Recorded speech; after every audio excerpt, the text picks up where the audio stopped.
Gavin Newsom just said the quiet part out loud. Trump is stealing the midterms. That's the exact word he used, steal. Not Republicans are winning. Not voters are turning away en masse from the Democrats. No. Steal. Because in the minds of Democrats, any congressional seat they lose isn't democracy in action. It's theft. Ironic, isn't it? And right now, they're watching their hopes at a House majority in 2026 crumble in real time. Newsom thought he was saving his party. Stick with me to the very end of this video because we're about to find out how all he did was the exact opposite. Gavin Newsom's reckless actions have guaranteed his own party's defeat with an incoming Supreme Court nuclear blast, ending both Newsom and his party for good. Hey gang, it's me, Dr. Steve, your Patriot Professor, enjoying yet another wonderful day in President Trump's golden age that you made possible back on November the 5th. So if you want a front row seat on how you continue to change the world in ways you never even imagined, make sure to smack that bell and subscribe button. So as many of you know, the grease monkey himself, Gavin Newsom, thought launching Proposition 50 would save his party from a midterms disaster in 2026. After the Texas legislature passed its new congressional map, adding 5 new GOP seats, Newsom thought it would be a good idea to retaliate against that with Prop 50, which would basically change their state's constitution, taking the responsibility of drawing congressional districts away from a nonpartisan redistricting committee and letting a bunch of partisan hack Democrats do it instead. It's exactly what Californians voted against not too long ago, but this is, after all, saving democracy, right? So, of course, Newsom launched his bid to counter Texas's redistricting seat for seat, so he's trying to add 5 new Democrat seats to California. Just one problem with that. That single move ended up triggering a redistricting war all across red states who've thus far been rather hesitant to redistrict mid-decade, but no longer. You see, gruesome Newsom is not particularly liked among red state governors and red state legislators. And if they know that if they were to retaliate against Newsom's Prop 50, red states would win hands down, they have the overwhelming advantage, and that's largely because, blue states have already more or less gerrymandered any and all remaining Republican seats out of existence. I was stunned to see someone like, I'm getting ahead of myself, but I was stunned to see someone like Bill Maher didn't even realize that. Did you? I don't know if you saw that. It was in one of, I don't think it was one when he was sitting down having his drink and he's smoking his pot and he was getting in this whole discussion. He was defending Newsom over this, saying that it was Republicans who were drawing first blood in the redistricting wars and the gerrymandering wars. He had no idea Democrats have been doing this for decades. So much so they have literally no seats left, like in New England. They have no more seats. There are simply no more districts for them to flip blue. They've all been flipped. So Newsom, being the political illiterate that he is, he inadvertently launched a massive redistricting retaliation among red states. So Missouri saw what Texas was doing, and they said, hold my beer. Their lone Democrat Kansas City seat just got obliterated. It's gone. So there's another GOP pickup. Then you have Kansas calling a special session for the explicit purpose of destroying the other Kansas City Democrat seat on the Kansas side of the state line. So that's another pickup. So Democrats are losing both Kansas City seats. Then we go on over to Florida, and Ron DeSantis is already talking about adding another 3 to 4 seats. So if we're conservatives, if we just go with the 3 seats, that's now a pickup of 5, including Kansas and Missouri. So we're right now back to where we started with the Texas redistricting. But you see, Grease Monkey Newsom unleashed a full-scale red state retaliation. So we keep going. North Carolina, as of just a couple of hours ago, announced the passage of their new redistricting map, which adds another GOP seat. So that's 6. Ohio intentionally missed their redistricting deadlines that were ordered by a court, and that's because if they miss enough deadlines, Republicans in the Ohio legislature get to redraw maps however they want without constraints. So that's 2 to 3 more Republican seats in Ohio. So now what are we talking? We're talking 8? We're talking 9? Indiana is fudging a little bit of late, but Vice President Vance, he's putting pressure on them to make sure they come up with another seat or 2. So we're looking at, again, relatively conservatively, around a net gain of 10 seats. A net 15 altogether if you include Texas, 10 if you include the dilution of Prop 5, adding 5 more Democrat seats. And it's all because of gruesome Newsom. If he had just looked the other way, if he didn't retaliate against Texas, none of these red states would even be thinking about mid-decade redistricting. That's the irony in all of this. But they weren't going to sit back and let that grease monkey score some cheap political points among his base for his upcoming presidential run in 2028.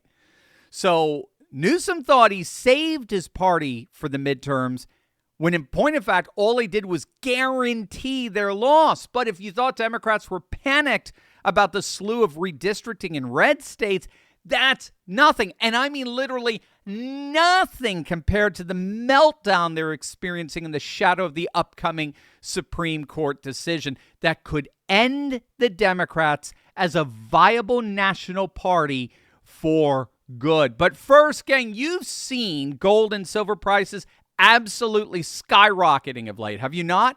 Now, what's so key here is that that's not coincidence.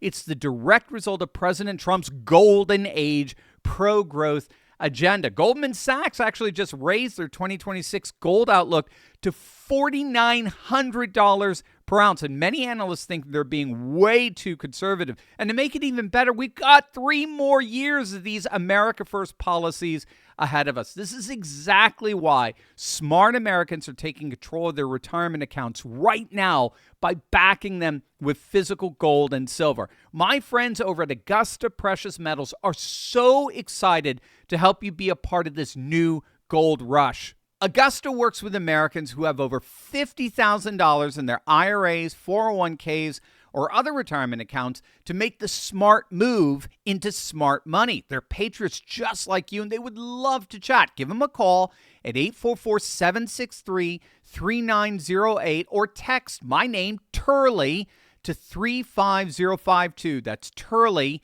to 35052. Seriously, gang, this is the time. Central banks around the world are all stocking up on gold and silver as we speak. Let the patriots over at Augusta Precious Metals make sure you don't miss out. Text Turley to 35052 or click on the link below. You could just go to turleygold.com and you'll get instant access to a free 2-minute report that reveals the greatest threat to your retirement today. Again, that's turleygold.com or text Turley to 35052 and talk with our good friends at Augusta Gold today.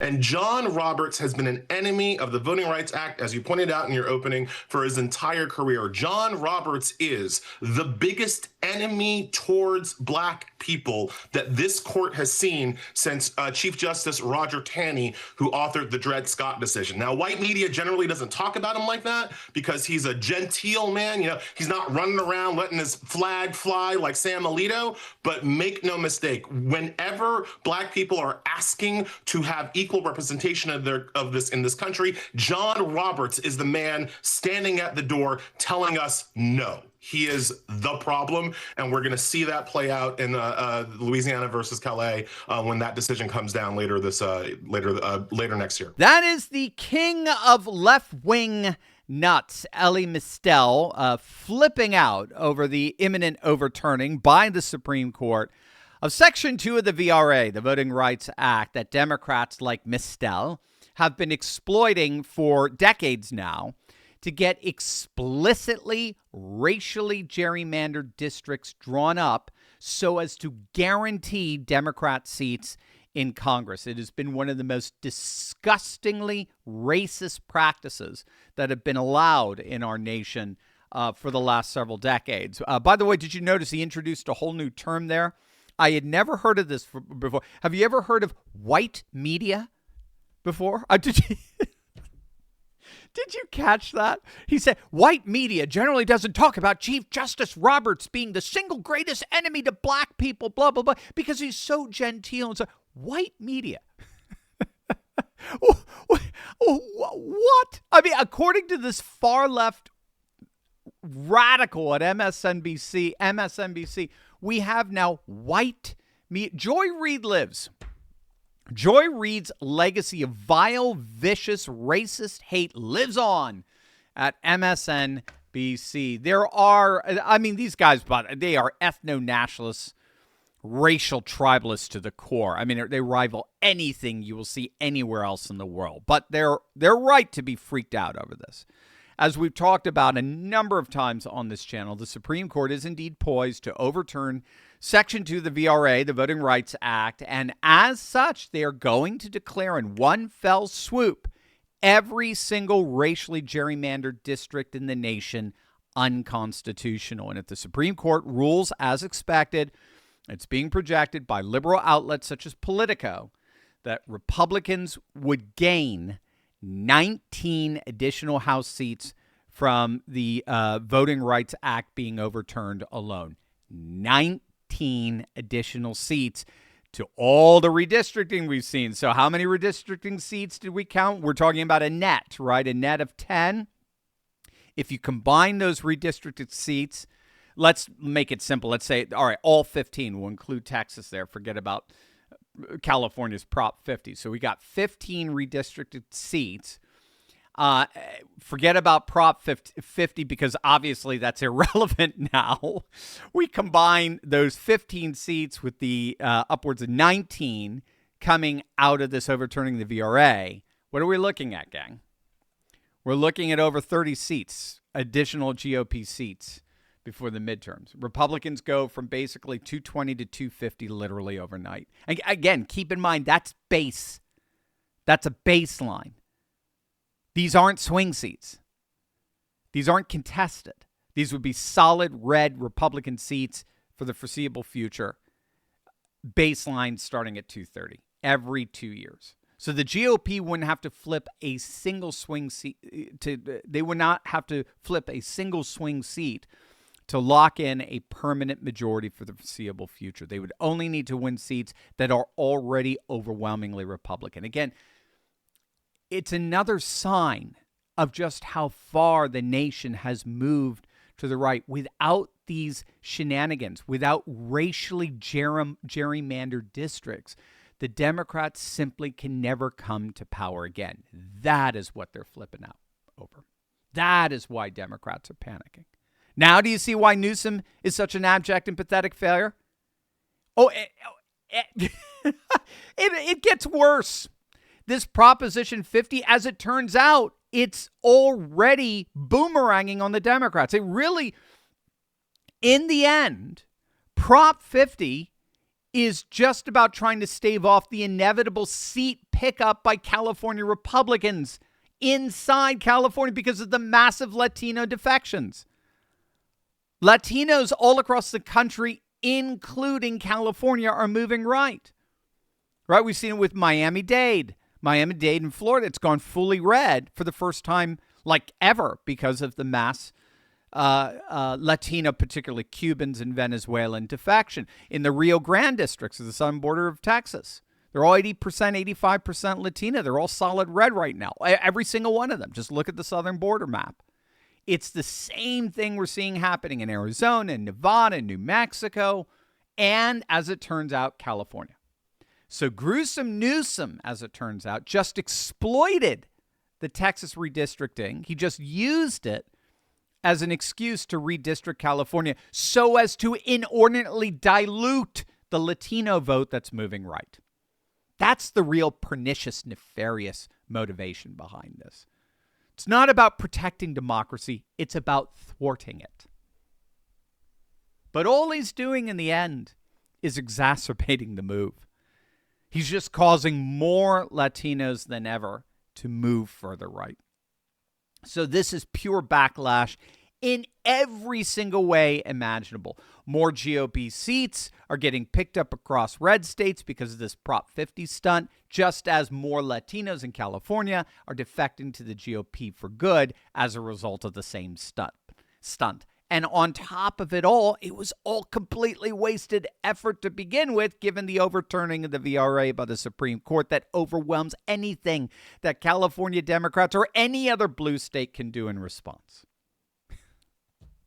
This is why Democrats are panicking. This is why Gavin Newsom is screaming about theft. They're stealing our midterms because they know what's coming. The 2026 midterms are going to be fought now on completely new political terrain, a terrain that overwhelmingly favors the Republicans. The Democrat Party built their House majority on artificially created districts, and now those districts are disappearing. The political realignment is here, and it is absolutely glorious. Thanks so much for listening, gang. If you haven't already, be sure to head on over to turley.pub/news and sign up for our newsletter. That's where I share all the latest updates, behind-the-scenes news, and ways you can stay plugged into this growing movement of faith, family, and freedom. Big things are always in the works, and I want you to be the first to know. Until next time, stay strong, stay hopeful, and God bless.